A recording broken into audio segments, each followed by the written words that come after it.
Hi,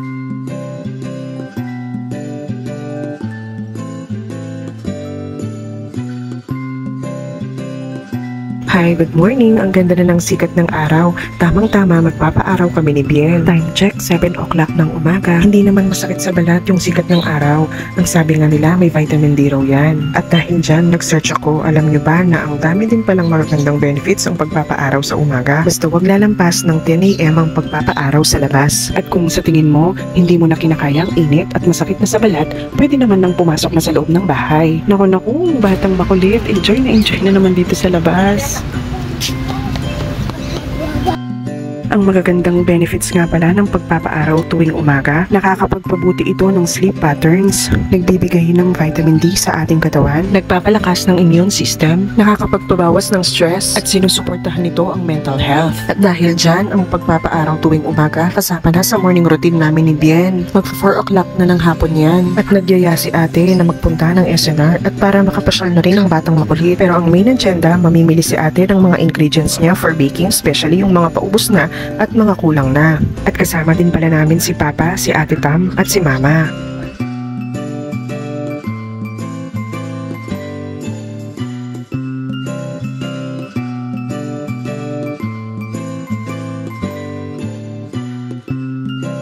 At pagdating nga namin at pagkapark ng sasakyan, dali-dali na kaming pumasok. At dahil itong si Bien aligaganang bumaba at makalabas ng kotse at turo ng turo. Naku, ang batang makulit, napagbigyan na naman. Sa tuwa ng batang makulit, hindi niya malaman kung ano bang uunahin niyang kakalikutin. At malaman-laman ko na sa huli, nasa 45k pala ang presyo ng mini race car na yan. Naku, pahirapan na naman ito kung paano ba namin paalisin or pabababain si Bien. Mabuti na lang, may mga bola ng basketball at volleyball sa likod. At naibali namin ang atensyon ni Bien at dali-dali siyang bumaba at nilapitan ng mga bola. Well, anyway, nakatulog pala ng mahaba si Bien bago kami umalis ng bahay, kaya fully charged at good mood siya.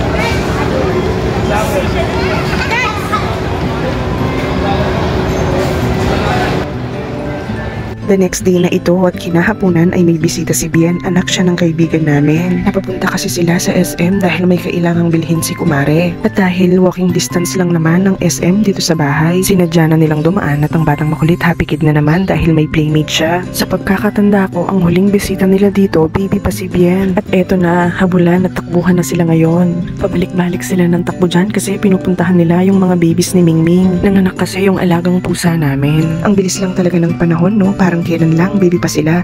Tapos isang pikit mo lang, toddler na sila. Tapos pag pikit mo na naman, mag-i-school na sila. Pero as of now, enjoy na lang muna natin habang mga bulinggit pa sila.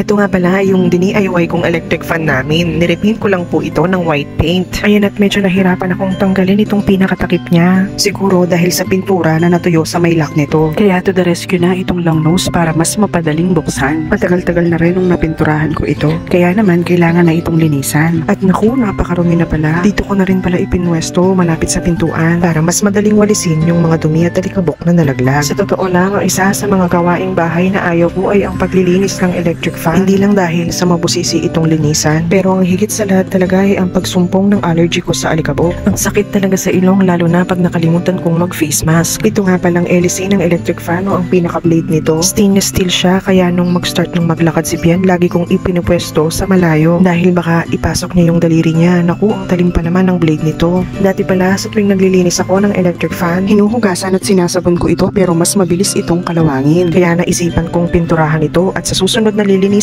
ko ito, ibabrush at punas-punas na lang. Tulog nga pala si Bien habang ginagawa ko ito kaya mas mabilis akong natapos.